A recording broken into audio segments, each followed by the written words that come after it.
Well, welcome everybody to the first Beyond the Bench. My name is Ryan Patterson. I know we have a few more that are registered, but if we want to be respectful of everybody's time, Darris, do you want to go ahead and get us started? Yeah, no, hey, I appreciate you guys hopping on. I see Denny, Chance, obviously Michael. We just spoke, but um, my whole idea behind this and why I wanted to do this is because I think just building a community of Radford fans, alumni, fans of our program, and making you guys feel like you are an important piece to what we're doing here. So, that was my whole idea about doing this, and I want to do one once a month just to give you kind of behind the scenes of the program and what's going on. And it's crazy. This is be the start of year 4 for me, and it seems like every year, college athletics has changed. Um, so a lot of times, fans and people that support the program, you don't understand completely what is all going on because you may read something and get the wrong information. But I think on this we can discuss those things that's going on and what we see change in the future and how we can adapt and continue to build Radford. So that's my whole idea about why I got on this and to be able to connect with people, especially across the country where we have fans all over the place. Um, so I think Ryan, we was talking. If you have any questions, feel free to put it in the chat and I kind of want it to be, very informal and interactive. So that's the goal for this. But kind of where we are right now is crazy. It's been a crazy week. We have 9 new guys who just moved in over the last 3 or 4 days. So we're getting ready to start our summer session with our new players, and it's it's weird because we had the first team meeting last night, and it feels like you're repeating yourself every year because you're getting to know a whole new group of guys. So, you know, I don't feel like my stories get old because I'm telling new players, the same stories over and over. So, um, we had our first team meeting. Guys are getting physicals right now, so we're getting ready to get started and preparing for this upcoming year. Exciting things coming to the Devon Center. We're getting a new floor, new scoreboard, new video board. So trying to increase the in game, the in game environment, continue to build that. So yeah, that's kind of where we are as a program. I like the guys we've signed. We've signed some, I think, really talented players, and I felt like last year, some of you guys probably got a chance to see the games. I didn't feel like we were, aside from injuries, I didn't feel like we were big enough, strong enough, um, physical enough. So this team, I told him, I said, I wanted to like Jurassic Park. When other teams come in the paint, I wanted to look different. So we're a lot bigger and more physical. So I'm excited to get started with these guys. And so our first team meeting yesterday, what we addressed is just standards like goals for the summer. I think sometimes you give student athletes too much, and what we're focusing on is how do we get better this summer. And I think the biggest part is integrating these guys into the community. First of all, making sure they understand we're in a small town, and it's important to me because I'm from Radford, so it's important to me to have really good people in the community. So just getting them to understand that, I think that's the biggest thing off the floor. But on the court is getting them to understand how much work has to be involved in building team chemistry. Because I think in this day and age in the transfer portal, you have so many different guys coming to your school for different reasons. But I think building that team chemistry is the hardest thing when you have new guys coming in and out of your program every year. So, I mean, that's something we got to fight for, and we got to create that this summer and team building stuff, putting them through tough situations where they have to come together.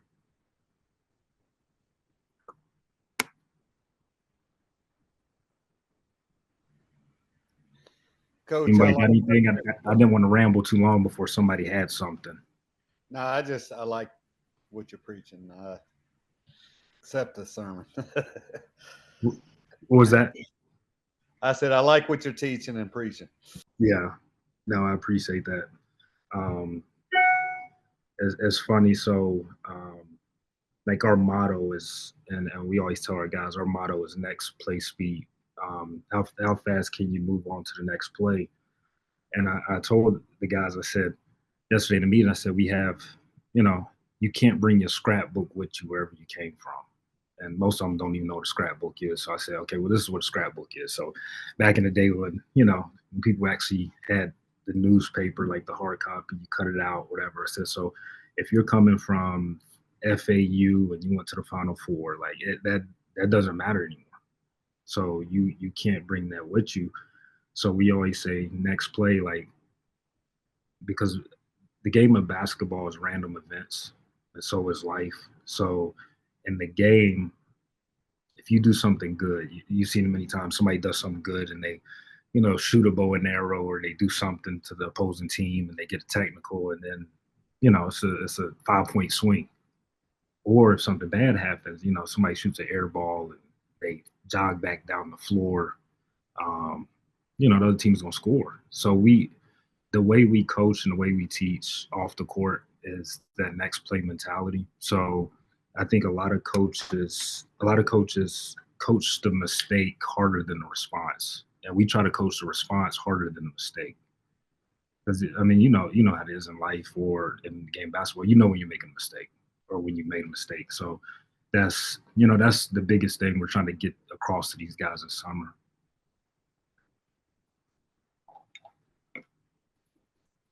Chance, how you doing? Coach, what's up? How you doing? Good, man. Just coming off of Father's Day, so Yeah. trying to get back in the swing of things. But no, I wanted to ask a question about expectations from the players. Like, do they have any expectations coming in? Like, hey, we're going to win a Big South championship, or hey, we're absolutely going to make the tournament this year, or we want to get a certain number of wins. Like, what's that mindset going into like the first day of practice? Yeah, so we hadn't really talked about that, not yet, because we literally had our first meeting yesterday, and so it's crazy because it's like speed dating. Like, I'm getting to know them, they're getting to know me. So I always tell them, like, man, we gotta fight human nature every day. Like, if you say, okay, let me sleep a little bit instead of getting up and eating breakfast. Let me let me eat this brownie instead of eating, a full meal. Like, if we can't overcome that stuff, I mean, we're wasting time talking about a championship right now. But I mean, that's my goal every year. I mean, I don't. The first is still available right now, so that's what we're gonna fight for. But we haven't got to that point yet because we're still trying to get these dudes to figure out how to get around campus right now. I think Denny said something.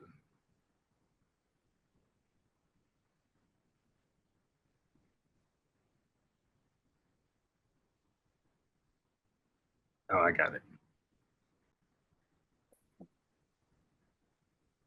I'll ask another one then.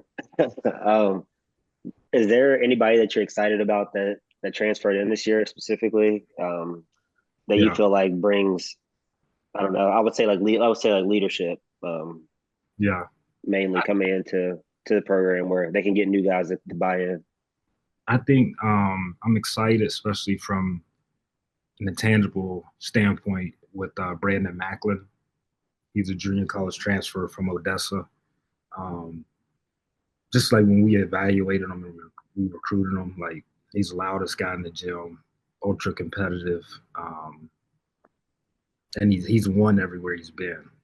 Um, so I'm excited about him just because of how competitive he is, and that's the one thing that I don't know, it kind of gets lost nowadays, in college basketball, where you can transfer anytime you want pretty much, and NIL's a thing, and everybody's looking for more money. So I think with him, I'm excited about just who he is as a person. Um, Talent wise, I'm excited about Xavier Foster. He's a 7-footer from transfer from SMU, who can run and jump. He's actually coming out of high school, he was on USA Basketball. So he's actually not on campus right now. He's graduating. He's graduating in August, and then he'll come on campus. So I'm excited about those two. Tony Felder, he's a point guard that was at his freshman year. He was at VMI, and then last year he's at Stonehill.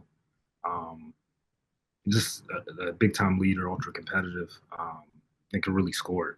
So I think, hopefully we stay healthy. I think this team may be one of the deepest teams we had, kind of in terms of depth, kind of similar to the team 2 years ago, in terms of, just having guys that we can run in and out of the game.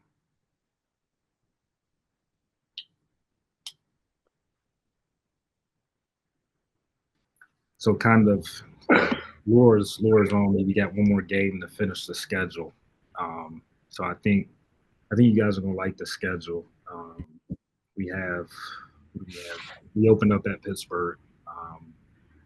We'll take a West Coast swing out to Utah, Colorado State.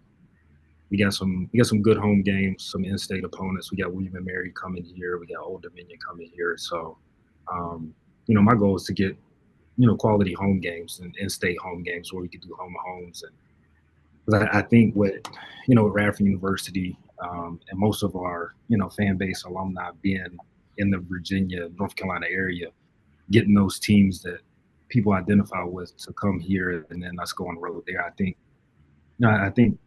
you guys really like that. So we're always trying to get local in-state opponents here in the Denver.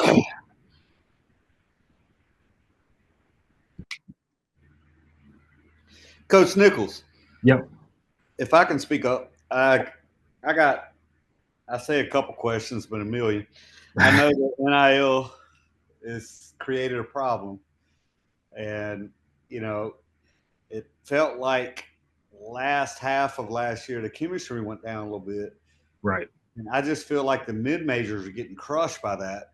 Yeah. Because Radford doesn't have a football team that usually pays for all the other sports.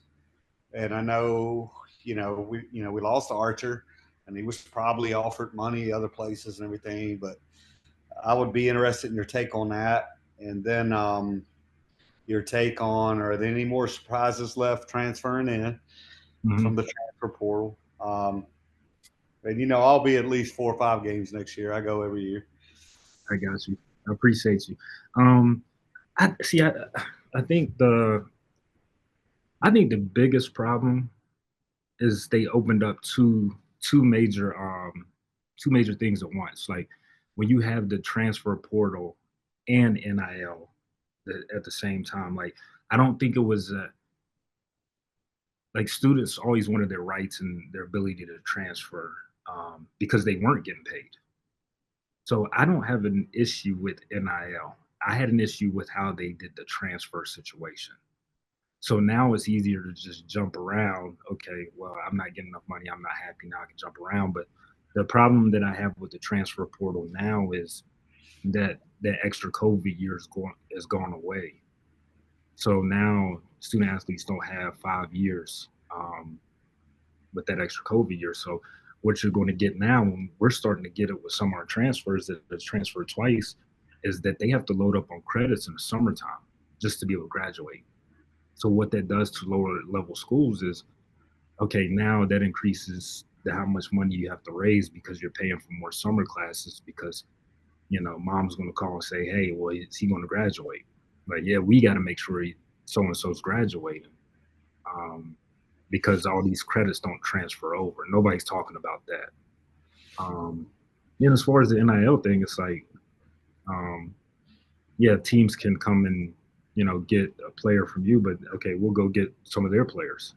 So it's just reshuffling the cards. So the only problem I have with it is that, like, you feel like as a college coach, like in the spring and summer, that used to be kind of your downtime. Okay, well, we got to bring in 2 guys or, fill the team. And now it's nonstop. Like you're recruiting every day, all day. And you asked about surprise transfers. No, we're actually done with our roster. We may add one more walk-on. I had a 6'11" kid in here yesterday. So and then we'll be done. Got you, Coach. Thank you. Yeah, no problem.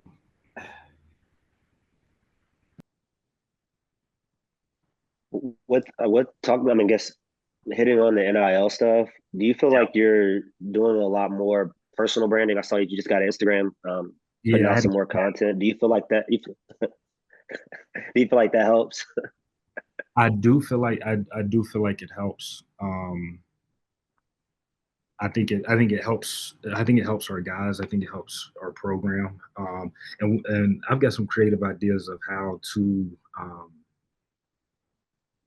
how to raise more money for NIL. I don't want to share it. I don't want to share it yet because I don't want other schools to steal my ideas. But yeah, I just feel like I break it down like this. So like I just finished my roster maybe the week before Memorial Day. So I was recruiting players, but now my focus has shifted. Now I'm recruiting corporations. So okay, I'm reaching out to this company or this company. Um, so I'm still recruiting. I'm just recruiting corporations now to help support us. So yeah, to answer your question, yeah, I feel like it's nonstop because you're adding another layer of what you're doing in terms of recruiting.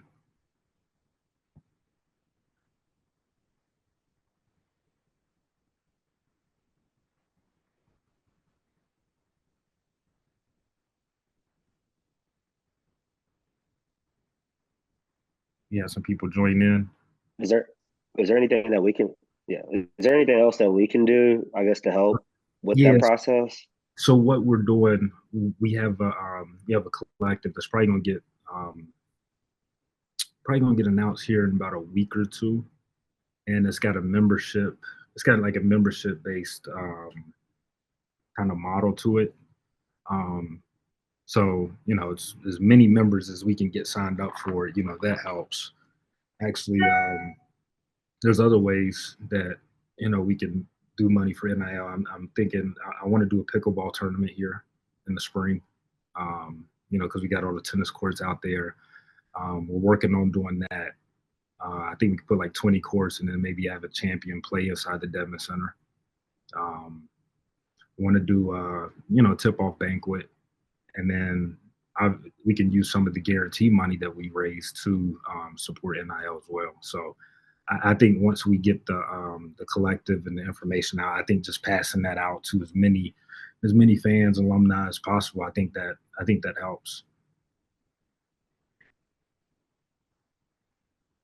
And it's crazy with NIL. It's funny because back in the day when you couldn't pay players and now you can, like your conversations on the phone are different now, and they sound illegal, but they're legal now. So I catch myself on the phone asking, okay, well, how much does so and so want? And 3 or 4 years ago, that was illegal. So it's still getting used to that.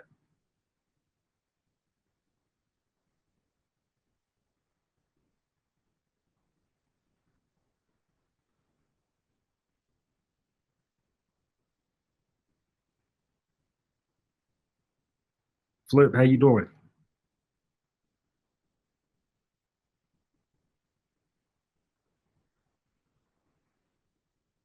You heard me. I think also, I think the biggest thing too is I think when we bring in new guys, and what I want to do is it's hard. I mean, it's hard on fans to like get to know new people every year. Um, I was talking to who's I was talking to I think I was talking to Dave Smith or somebody. I said, Dave, whatever records you have at Radford are there to stay, because you got new guys every year. But what we're going to start is like a summer get to know series where we do stuff on campus at the communications department, kind of some promo videos where you can get to know the guys. I know in the past we've done some stuff on the radio, but just so you get to know people before we start playing. You get to know their stories over summertime, and you can kind of understand who we brought in. I think that's important, especially for this day and age where you got a new roster every year.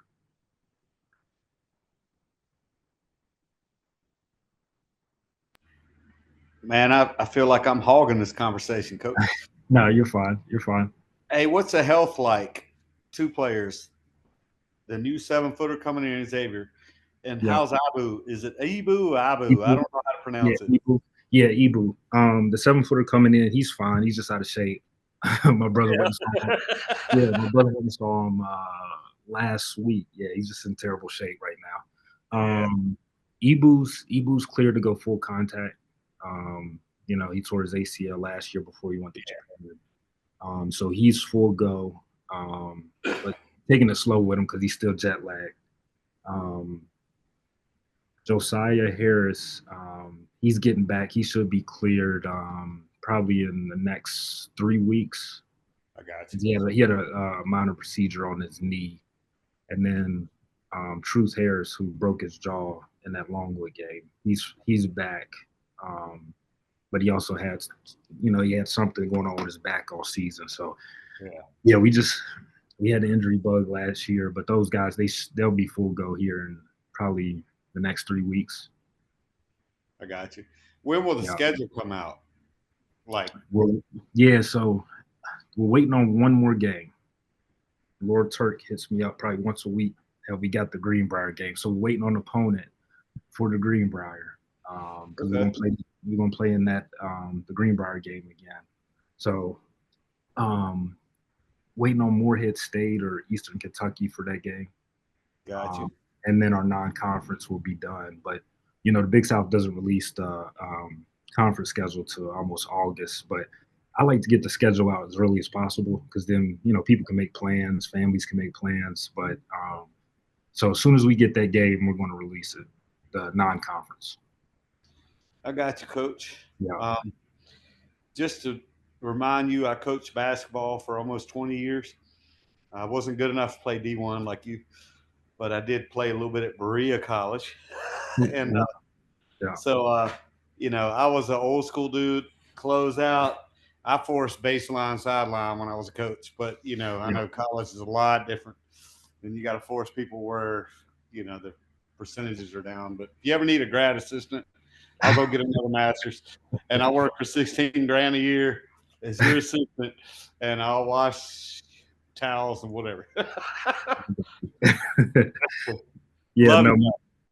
appreciate it. So you said force baseline, sideline. We used to do that, force baseline, but now guys make so many excuses. We say, hey, just keep them in front, because then if they say, oh, force baseline, they just let them straight line drive baseline and then score. So it's like, hey, keep them in front. That's your job. But that skip pass is hard if you force baseline and you have help, as long as people are seeing both sides. But no, I get it. Like the college game is a little different than the high school game I coached. So I totally get that. No, you're fine. Coach, you've already touched on it a little bit, but what have been some of the biggest challenges this offseason for you? The biggest challenges. I would say the biggest challenge this offseason is just the recruiting conversations. I think because like when the portal opens up, it's moving so fast. Like, guys are visiting, so the biggest challenge is getting the information as fast as you can. So if, say, Ryan, you hit the portal tomorrow and I go on Synergy. Synergy is a system that we use to watch all their film. I'm watching all of your film, but then I need to get to know, like, okay, does he work hard? Is he a good guy? All that stuff. So then you're making calls, trying to get that intel. And then you may set up a Zoom, with the family, get to know the family. The next thing you know, you bring them on a visit. So I think the biggest challenge for us is like just how much time it consumes, but everybody's doing it. But I think the biggest challenge for us is when you have to bring in so many new guys every year, it takes a hit to your budget. You got to think, if you have to bring in 9 new guys, you're not getting all 9 guys that you bring on campus. You're going to miss on some of them. So I think that's the biggest thing. But it's just like, you basically speed dating recruits every day, trying to get to know them as fast as possible. And so what I've done is over the years, I've got a list of questions that NBA GMs ask at the NBA Combine. And so you got to think NBA GMs, if I'm paying you $10 million, I need to know everything about you. So they ask better questions than we do as college coaches. And so I've got a list of those questions that I ask the kids and the people around them, and then just get to know them faster as people about the questions you ask.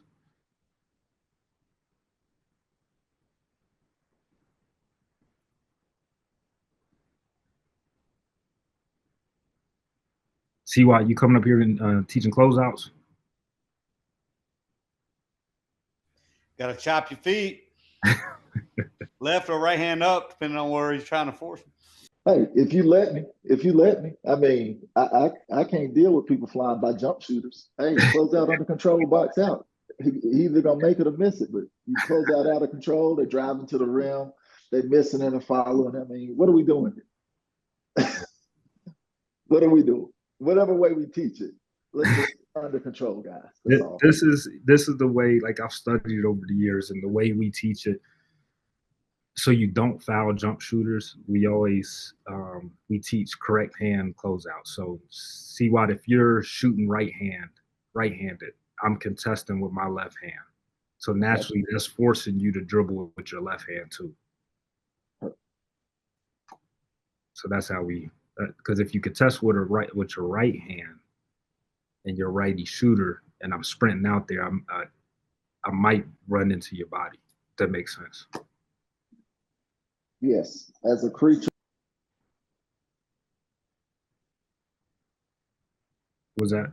I was like, as a creature of habit, that works for me. You know, I'm one of the people who enjoy watching tape and learning. So if that's what we're doing, that's how we're going to defend. So that makes sense to me. You know, I'll know if the kid most of the time, most guys are righty. I mean, unless you have, two brothers from Radford, Virginia, who are left-hand shooters. It's pretty easy to remember most people are right-handed shooters. So I'm just closing out left hand high, driving them left. And then hopefully my friends who are in help defense are where they're supposed to be. Yeah. See, I'm coachable. No matter what you say about me. Hey, but now you have to apply it, though. You know it. Now you have to apply it. Hey, that ain't the problem. Once you coach me up on it, because, hey, I grew up and run me if I don't. So yeah, it's under control. Yeah.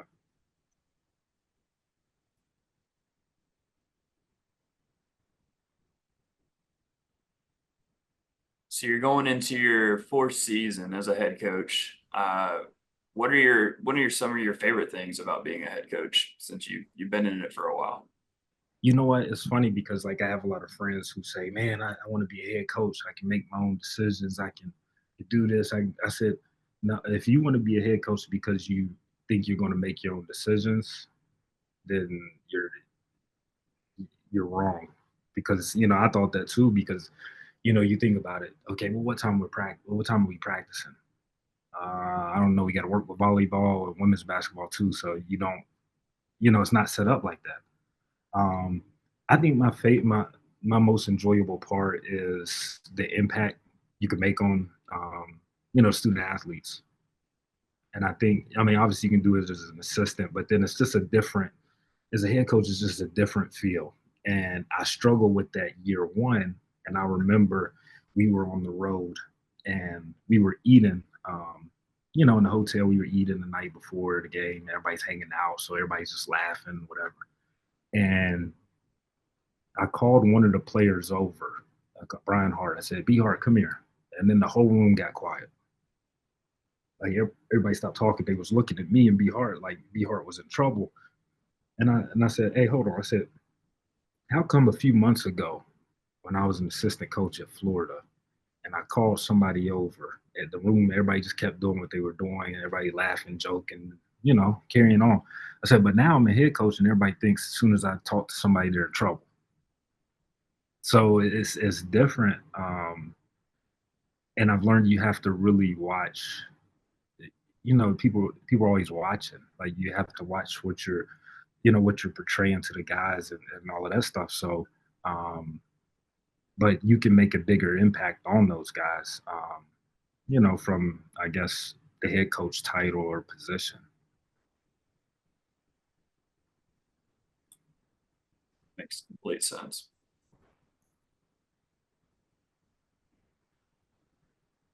So yeah, Darris, are y'all gonna do anything? What was that? Sorry, are y'all gonna do anything differently or the same as previous years as far as communicating within the team? Like, do you all have a WhatsApp chat where you all talk to each other, or like a group text, or are you all like sharing stuff on social media together? Like, what is something that you've been doing that you feel like works, and like what's something different that you're gonna probably try to do this year? Yeah, we're in a group chat. So we have a staff group chat, and then we have the group chat with our staff and our players.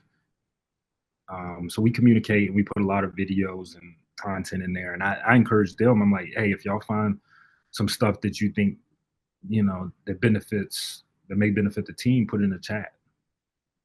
So yeah, we keep constant communication in there. And then obviously, you know how it was as a player, too, Chance. You have your own chat as players where you go in there and you talk about what you're doing and you talk about the coaches. So they got their own chat too.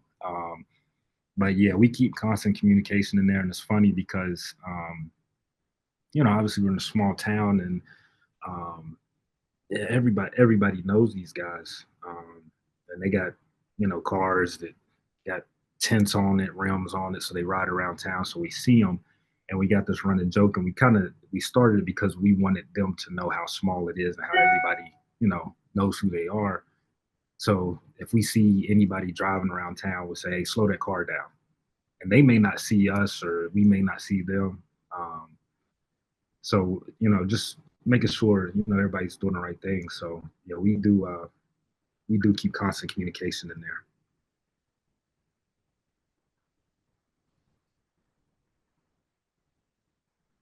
But I think, along with your question, I think we lost one of our video guys who did a lot of the video content, but we actually hired Marty Smith's son from ESPN. Obviously went here, so he's going to do some video stuff for us this year. So want to do a little bit more behind the scenes and getting to know the guys.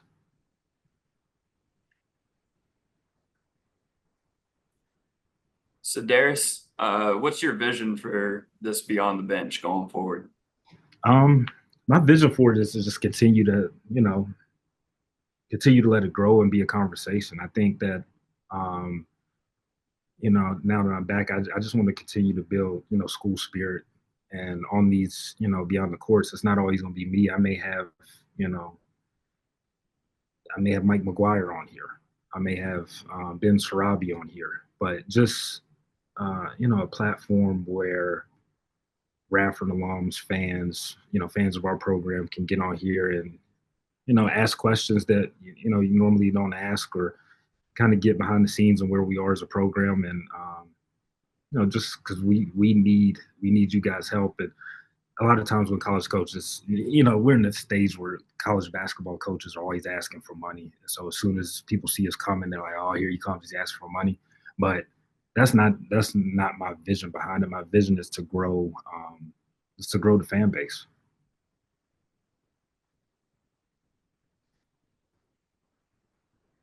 Darris, can you hear me? Yep, I hear you. How are you? I'm good. How you doing? Oh, I had spent the first 20 minutes of this giving my last guess. We're still in school here in New Jersey. That's what I heard. Yeah, we don't start though till the Tuesday after Labor Day. So I mean, like, it's funny, like Nikki Porter would be, on Facebook saying, "Oh, summertime," and it's like a month ago, and then I'll be bragging about, here I am, the Jersey Shore, my feet up at my pool on the first week of August.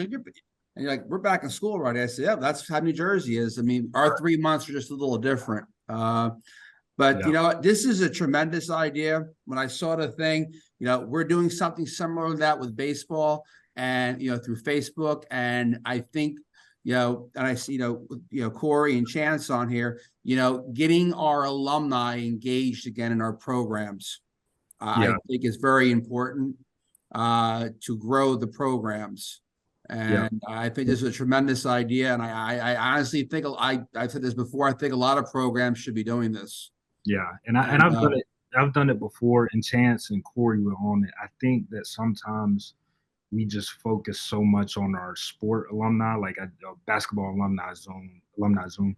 But I think just alumni in general can, can help this thing grow, and where it's not just basketball or baseball alumni. Like, okay, let's get everybody together, because I mean, it may be a basketball former player who needs a job one day, and he hops on the Zoom, and this guy's hiring or this lady's hiring, and we've helped somebody. So this is a question for everybody on the call. What kind of things do you want to see or hear on this call in the future from Darris?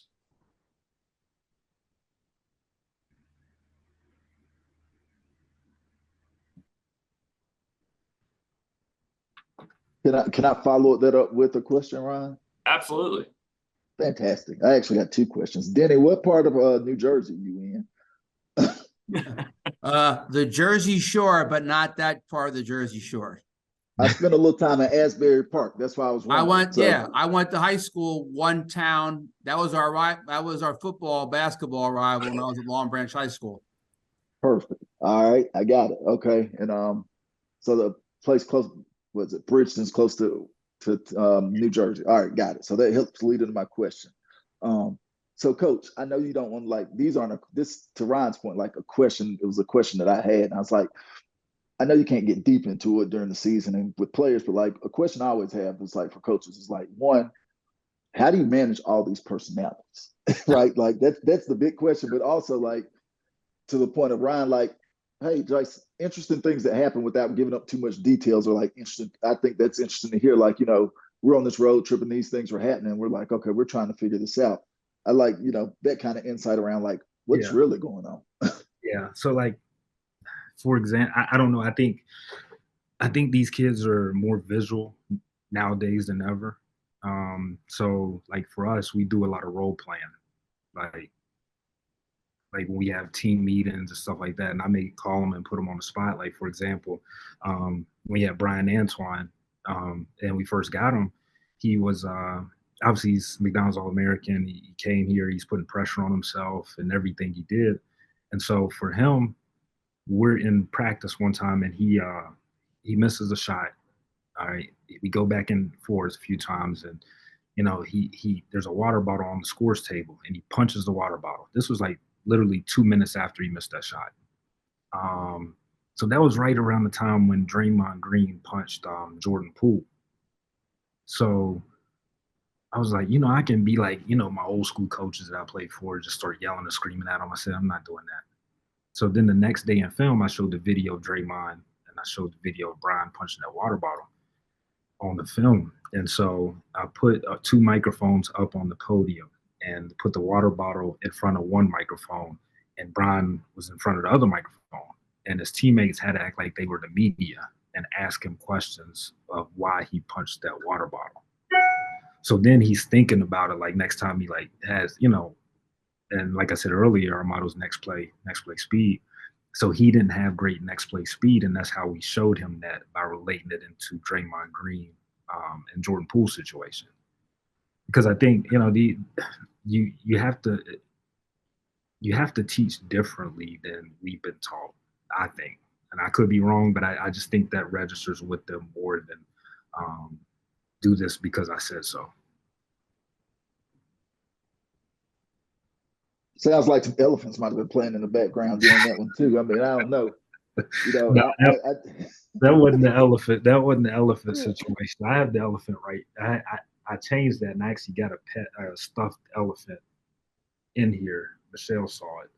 So the elephant's name is Truth. Truth the elephant. So anytime I feel like there's something going on in the program where we need to talk about something, I bring Truth out, because I told the guys, you got to be able to live it, tell it, and take it. Right. Yeah. I did coach one year. Let's just say I didn't do the best job of managing personalities. Actually, I did. I mean, I was in charge, so they knew that. And that's how I managed everybody's personality. Yeah, it's a little different with the kids you're coaching. Yeah. Yeah, I tell you what, it's when I say this makes me feel older, but my teaching career has now spanned 4 decades here where I'm sitting. And I can tell you, like you just said, nailed it. Like when I started working here in the late 90s, you could just tell somebody and they did it because you told them to do it.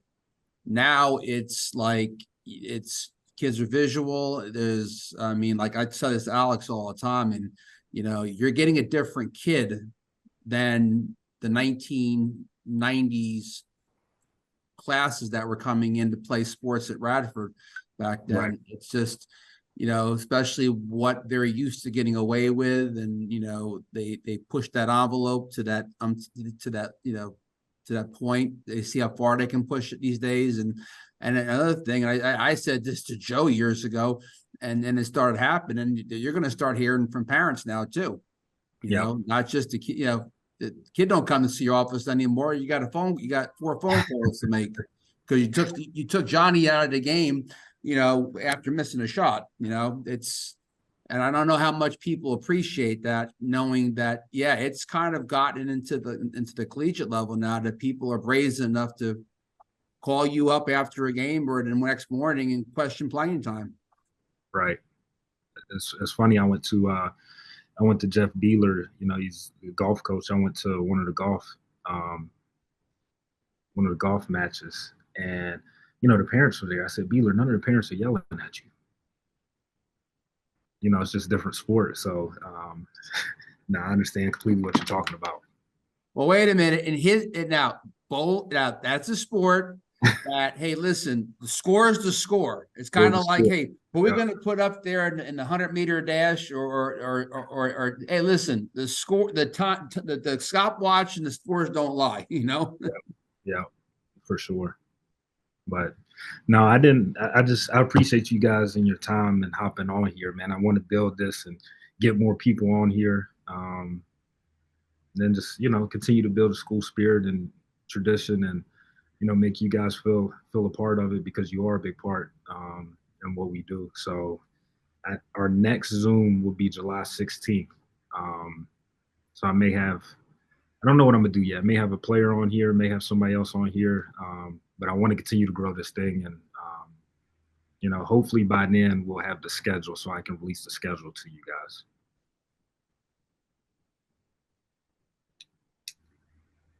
Hey, Coach, we appreciate you. Yeah, no, I appreciate you. Thanks, you. D. Yeah. Y'all take care. Appreciate it.